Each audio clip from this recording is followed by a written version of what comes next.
अस्सलाम वालेकुम स्टूडेंट्स। जो प्रैक्टिकल हम आज परफॉर्म करेंगे उसकी पहले हम स्टेटमेंट देख लेते हैं। So the statement is determine the number of water molecules in hydrated oxalic acid 6.3 grams of which was dissolved per cubic decimeter solution. You are provided with 0.1 molar sodium hydroxide solution. इस titration में हमने एक acid को एक base के साथ treat करवाना है और इसमें जो ऑक्सैलिक एसिड हमारे पास हाइड्रेटेड है, हमें ये मालूम नहीं है कि उसके साथ कितने वाटर मॉलिक्यूल्स क्रिस्टलाइजेशन के अटैच्ड हैं। सबसे पहले हम केमिकल इक्वेशन को देखेंगे। अगर हम केमिकल इक्वेशन को देखें तो ऑक्सैलिक एसिड है, चूँकि हमें इसमें वाटर मॉलिक्यूल्स फाइंड आउट करने हैं तो हम X वाटर मॉलिक्यूल्स लिखेंगे। It will react with 2 moles of sodium hydroxide. We will get sodium oxalate and 2 plus X water molecules. इसमें से 2 वाटर मॉलिक्यूल्स न्यूट्रलाइजेशन के रिजल्ट में बनेंगे और X वाटर ऑफ मॉलिक्यूल्स वो वाटर मॉलिक्यूल्स हैं जो कि ऑक्सैलिक एसिड का वाटर ऑफ क्रिस्टलाइजेशन है। मोल रेशो 1:2 है। Standard solution 0.1 molar sodium hydroxide solution. Indicator phenolphthalein और end point will be pink to just colourless. Practical को परफॉर्म करने के लिए हमें जो अपैरेटस चाहिए उसमें ब्यूरेट, स्टैंड और क्लैंप का set, conical flask, funnel, dropper, pipette और पिपेट फिलर इंक्लूडेड हैं।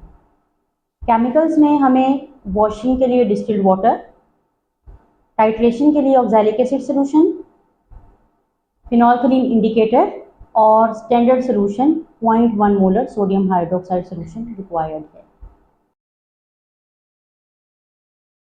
सबसे पहले आप ब्यूरेट को क्लैंप में फिक्स करेंगे।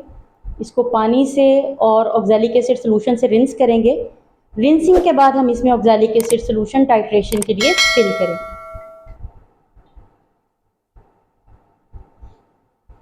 एसिड फिल कर लेने के बाद फनल रिमूव कर देंगे और एसिड के लेवल को 0 कैलिब्रेशन पॉइंट पर लेके आएंगे।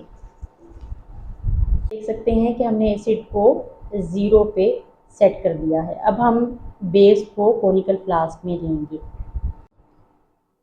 10 cubic centimetre sodium hydroxide solution हम कोनिकल फ्लास्क में ट्रांसफ़र करेंगे और उसमें फिनोल्थिलीन इंडिकेटर ऐड करेंगे।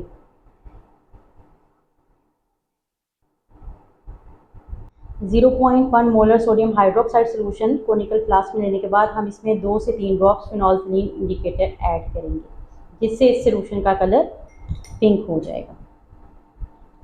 अब हम इस सोल्यूशन को एसिड सोल्यूशन के अगेंस्ट टाइट्रेट करेंगे। अब हम टाइट्रेशन स्टार्ट करेंगे। ब्यूरेट से एसिड ड्रॉप वाइज ऐड करेंगे और कोनिकल फ्लास्क को कंटिन्यूसली स्वर्ल करेंगे। इस बात का ख्याल रखेंगे कि एसिड के ड्रॉप्स कोनिकल फ्लास्क की वॉल्स को टच नहीं करेंगे। एसिड तब तक ऐड करेंगे जब तक आपके पास एंड पॉइंट आ जाए। जैसे ही एंड पॉइंट आएगा हम स्टॉपर को क्लोज कर देंगे और फाइनल रीडिंग नोट कर लेंगे। फाइनल रीडिंग हमारे पास 10 है। इनिशियल रीडिंग और फाइनल रीडिंग को हम ऑब्जर्वेशंस के टेबल में नोट करेंगे और फाइनल रीडिंग में से इनिशियल रीडिंग को माइनस करने से हमारे पास एसिड का वॉल्यूम यूज्ड आ जाएगा। एक्सपेरिमेंट को हम 2 बार और रिपीट करेंगे तो हमारे पास टोटल 3 रीडिंग्स आएंगी और वॉल्यूम यूज्ड की भी 3 वैल्यूज़ आ जाएंगी। वॉल्यूम की तीनों रीडिंग्स को ऐड करके 3 से डिवाइड करने पर हमारे पास एक मीन वैल्यू आएगी जो कि कॉनकॉर्डेंट वॉल्यूम ऑफ एसिड कहलाएगी।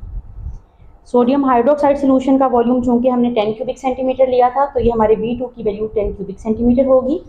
ऑक्सैलिक एसिड सोल्यूशन की मोलैरिटी हमने फाइंड आउट करनी है, so it will be a question mark. Sodium hydroxide हमारा स्टैंडर्ड सोल्यूशन था, सो इसकी मोलैरिटी 0.1 मोलर है।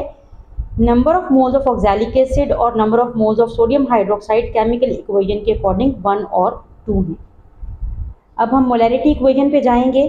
m1 v1 over n1 is equal to m2 v2 over n2। इसमें हम m1 v1 n1 m2 v2 n2 की values put करेंगे और calculations करेंगे तो हमारे पास m1 की वैल्यू 0.05 मोलर आ जाएगी। ये हमारे ऑक्सैलिक एसिड सोल्यूशन की मोलैरिटी है। अब हम स्ट्रेंथ का फॉर्मूला अप्लाई करेंगे, that is amount of oxalic acid dissolved per cubic decimeter solution is equal to molarity of oxalic acid solution multiplied with molecular mass of oxalic acid. अब अगर आप statement को देखें तो according to statement 1 cubic decimetre solution में 6.3 grams hydrated oxalic acid dissolve था। इसका मतलब ये है कि हमारे पास left hand side of this equation is already given, तो हम यहाँ पर 6.3 वैल्यू इंसर्ट करेंगे। मोलैरिटी हमारे पास 0.05 आ चुकी है। अब प्रॉब्लम है molecular mass of oxalic acid. Oxalic acid का फॉर्मूला COOH2XH2O है। हमें वाटर मॉलिक्यूल्स का नंबर मालूम नहीं है। एक वाटर मॉलिक्यूल का मास 18 बनता है, जो हम यहाँ पर 18x लिखेंगे और बाकी COOH पार्ट का मोलेकुलर मास 90 इसमें ऐड करेंगे। जब हम इस इक्वेशन को सॉल्व करेंगे 6.3 divide by 0.05 is equal to 90 plus 18x, हमारे पास वैल्यू 126 आएगी। जब इसमें से 90 माइनस करेंगे इट विल बी 36 और 18 जब दूसरी साइड पे जाके इसको डिवाइड करेगा तो हमारे पास आंसर 2 आएगा। इसका मतलब ये है कि हमारे पास जो हाइड्रेटेड ऑक्सैलिक एसिड है उसमें number of water of crystallization 2 है। ऑक्सैलिक एसिड का फॉर्मूला COOH2.2H2O होगा।